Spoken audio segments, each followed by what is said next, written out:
Hello, everyone, and welcome to our podcast. I'm Danny, and today Great.com talks with Shuba Lembach, the Executive Director of Charity Newsies. If you haven't heard of it yet, Charity Newsies is driven by a powerful mission that says, no child shall be kept out of school for lack of adequate clothing. This is a very interesting perspective of this education issue. But before we go there, remember, if you're new here to this podcast, press subscribe on YouTube or in your podcast app. Now, hi, Shubha, and welcome. Hi, thanks for having me.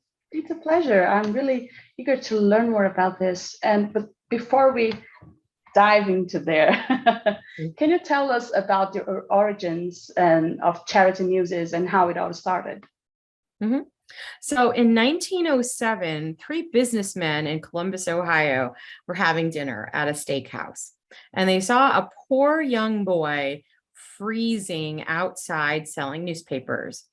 And this young man, like many other young boys during that time, would buy newspapers and then resell them to provide funds for their family to eat and have heat and take care of themselves and pay their rent. And so when these three businessmen saw this young boy, they actually went outside. They brought him in from the cold. It was a very cold day in December. And they took his papers, went back out onto the streets and announced that they were selling the papers for charity. And they were able to raise a nice amount of money to send this young man home so that he could provide for his family.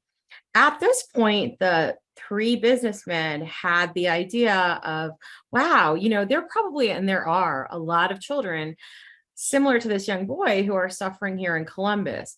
And so they went ahead and they gathered about 50 of their friends, and that group became the first group of Charity Newsies members.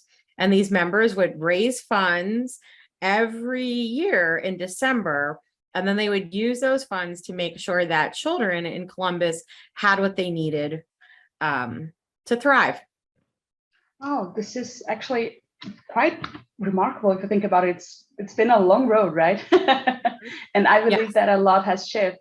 But I noticed that you sort of highlighted that still is an issue, right? Mm-hmm. Could you give us some context of what you face in Columbus right now? Yes. So what we currently do is we provide 15,000 children every year with clothes so they can go to school. And even though we serve 15,000 children, which sounds like a lot, we're only reaching a little over 10% of the children in need. What we do is we provide every child with $150 worth of brand new school clothing. They will receive underwear for the week, 6 pairs of socks, a coat, hat, gloves, and 3 outfits to wear to school. If a child goes to a school with the dress code, we make sure those clothing items are dress code compliant. Should they need a uniform, we make sure that they get a voucher so they can secure a uniform. In addition, we also work very closely with the homeless shelters so that children who are in unstable housing situations can maintain the continuity and structure of going to school. And we also work with children in vocational programs, mostly juniors and seniors in high school.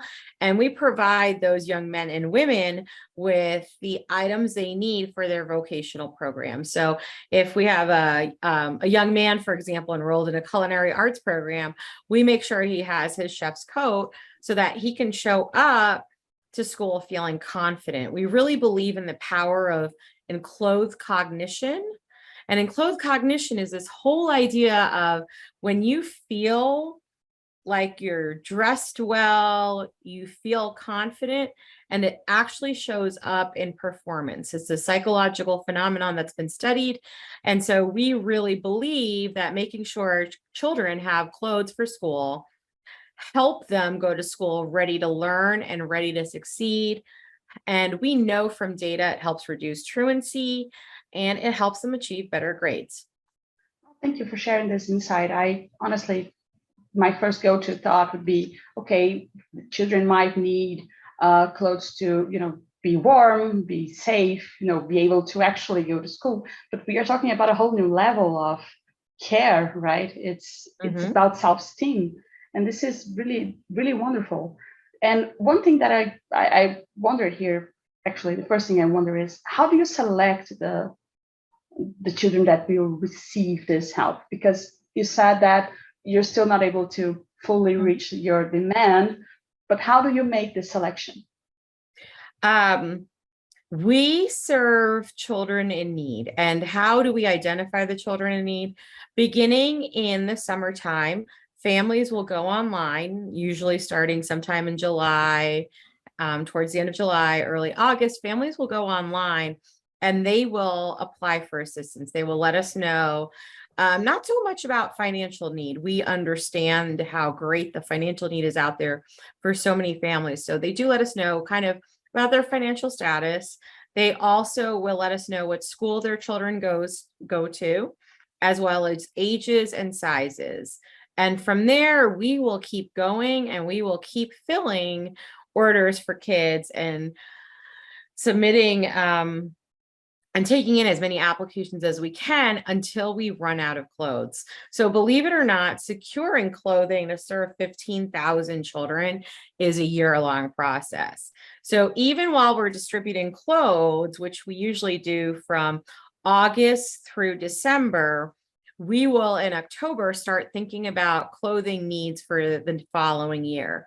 We have enough capacity in our warehouse to clothe 15,000 children. And so we really go ahead and we start that purchasing and we prepare as much as we can to be ready to serve another 15,000 children for the following school year. In addition to that, we work with a variety of community partners year round. So we work with homeless shelters, we work with the American Red Cross, we work with a variety of nonprofit agencies here in Central Ohio who let us know when family situations arise where children are in need of clothes, and then we will administer and take care of those kids for sure. Oh, actually, when I look at it, it doesn't seem simple at all. Like at all. This number is absolutely huge in my mind. And one other thing that popped out to me on your previous answer and that I'm going to connect right now is that you mentioned that $150, right? Mhm. Sort of pay for the package, which includes a real big number of items if you think about it. And when you multiply this $150 by the numbers of children that you actually can help, this is another great number. And how is the process of gathering all of these funds, and how does it go through you to, gathering the donations with the partnerships that you make to actually put it all together and make the change? It's definitely not easy.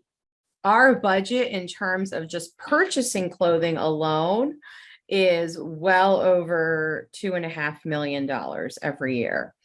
And so we work with a variety. I mean, we're very blessed that being in Columbus, Ohio, we have a very philanthropic community. We have a lot of public support from just everybody. I mean, it's just wonderful to see.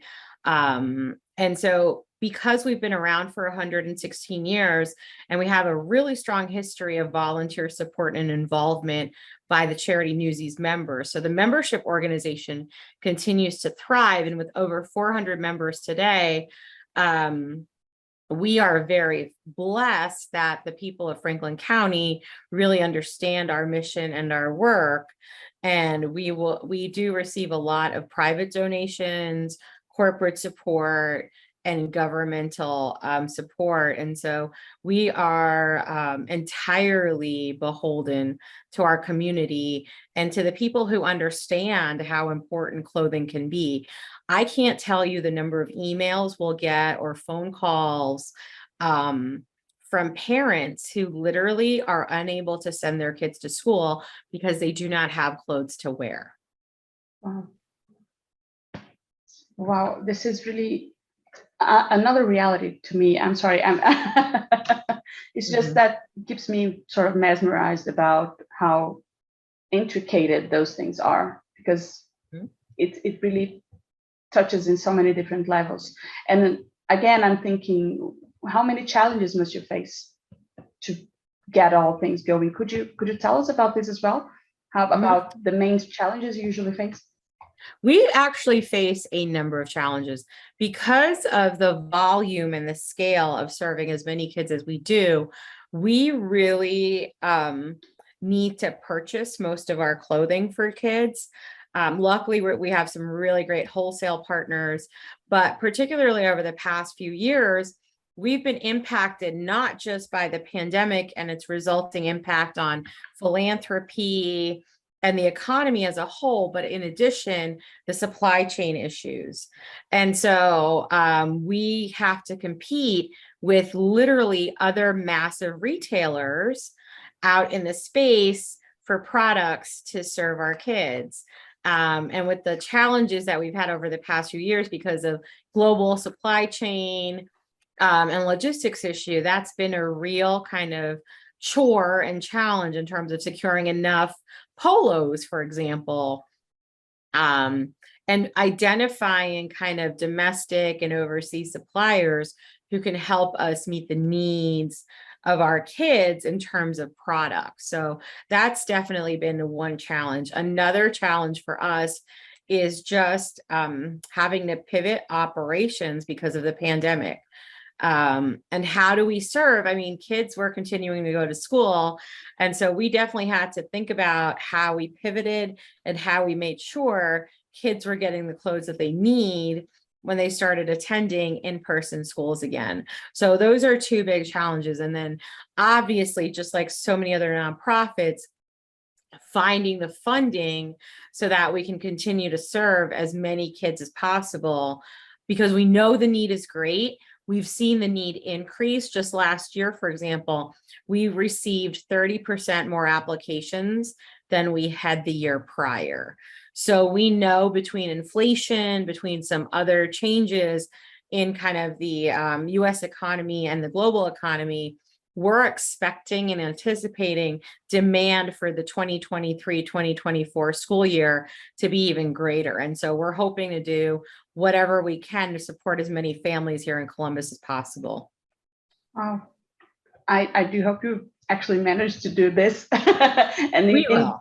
Yeah, I'm pretty sure you will. And in this, I need to ask you, what are the future next steps for you guys besides achieving this goal, this first goal we mentioned? Well, our goal, like any other nonprofit, we know the need is great. We know the need is growing, is to be able to match that growth in need and to be a resource. We are also working very hard to help the community and the broader public understand that clothing is as much a basic need as food and housing, and that lack of adequate clothing for children to go to school actually has a huge impact on their education. Well, and actually, so it's more than just looking good. It's also thinking about how clothing can support educational results so that children can thrive and be part of the future of our workforce. So we've been talking here about this role that clothes have in a child's not just life, but education as well. You talked about self-esteem, you talked about adequate clothes, about fitting in. And I don't think that people understand the true impact that those things have. You just mentioned that it's not just about looking good. Okay. It's about creating a sense of pride. What have you seen in the kids that have received this clothes in these families that support this idea with you, that you could help us understand this a bit more? One of the things we did recently is we surveyed close to 200 parents regarding the clothing that we had provided to their children. And the parents responded very positively that the clothing did make a difference in terms of school attendance, in terms of school success and grades, as well as the sense not just of self-esteem, but of self-efficacy. That whole idea of I can be successful and I can achieve goals. And one of the things I often tell people is, if you think about it, if you closed your eyes and just thought about it for a moment, you probably have a pair of power shoes or a power suit that you wear. And when you wear that particular outfit, you know how it makes you feel and how that feeling translates into results. And so we believe the same thing applies to children and their educational success. We believe that if you go in and you feel good with this whole idea of enclothed cognition, it will translate into success. There have been studies done in terms of athletes and even in terms of business professionals wearing business wear as opposed to more casual wear, that really support the impact of dress in terms of job performance, in terms of athletic performance. And so translating that same type of approach to clothing with respect to school access, I mean, we're definitely seeing results in terms of things like this parent survey. Oh, it does make a lot of sense. As you said, I kept thinking about my own clothes and how, yes, some clothes do make you feel more powerful. And that's so much true. And I'm really happy to hear that you're being able to provide this to these kids. And I gotta ask like a more personal question now, if you don't mind, that what brought you to this to this work exactly, to this mission? Well, so I was actually born in India. And my parents came to this country, and I'm a first generation immigrant, and we really struggled. And so a lot of it for me is being able to help others the way that we were helped and the way that we were able to, become successful adults, not just me, but my brother and my sister as well. And so really helping other kids have the same types of success that we have and just playing a small part in that. That's what really drives me. Oh, that's beautiful. Thank you for sharing. Thank you so much.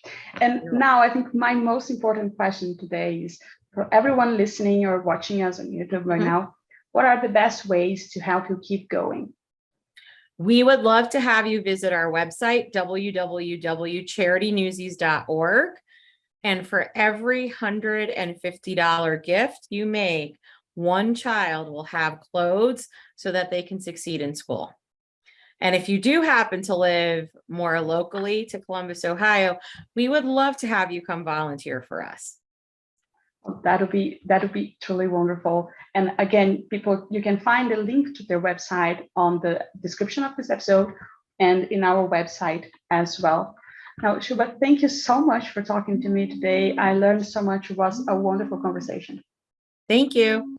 Have a great day. You too. And for everybody listening, also, thank you so much for joining us. And remember, if you like this episode, press subscribe on YouTube or in your podcast app, because that shows the algorithms that this is an important conversation and more people can learn about the importance of Charity Newsies. Go to their website, donate if you can, volunteer if you can, and we see you in the next episode. Bye.